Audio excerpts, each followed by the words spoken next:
Praise the Lord. Our daily bread. Isaiah chapter 33, verse 22.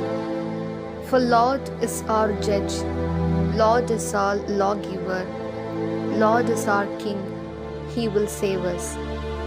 O Almighty God, thank you for giving this wonderful verse. May your presence showers on us. O God, the King of all kings, the one who establishes justice everywhere, justice has disappeared in this world that you created. We pray for all the people who are fighting for justice at this time. May they get proper justice and make us people who live with justice and honesty in the days to come. We ask this in the name of Jesus Christ. Amen. அன்றாட உணவு. எசாயா அதிகாரம் 33 இறை வார்த்தை 22.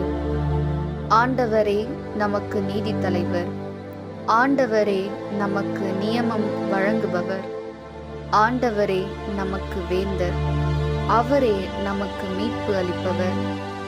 அன்பின் தகப்பனே, இன்றைய நாளிலே இந்த இறை மன்னாவை கொடுத்ததற்காக நன்றி ஆண்டவரே.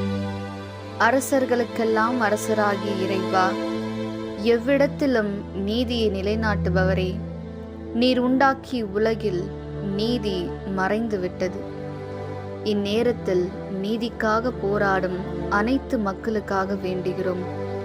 அவர்களுக்கு சரியான நீதி கிடைத்து இனிவரும் நாள்களில் நீதியோடு நேர்மையோடு வாழும் மக்களாக எங்களை மாற்றியருளும். ஆமீன். അന്നുള്ള ഭോജനം. ഏശയ്യ 33 അധ്യായം 22 വാക്യം. കർത്താവ് ഞങ്ങളുടെ ന്യായാധിപനാക്കുന്നു, അവിടുന്ന് ഞങ്ങളുടെ പ്രണാധിപനും രാജാവുമാക്കുന്നു, അവിടുന്ന് ഞങ്ങളെ രക്ഷിക്കും. രാജാതിരാജനാം നല്ല ദൈവമേ, അങ്ങ് നീതിയുടെ രാജാവാക്കുന്നു. ഇന്ന് ലോകത്ത് എവിടെയും നീതി കാണാറില്ല. നീതിക്ക് വേണ്ടി പോരാടുന്ന എല്ലാ ജനങ്ങൾക്ക് വേണ്ടിയും അങ്ങയോട് ഞങ്ങൾ പ്രാർത്ഥിക്കുന്നു.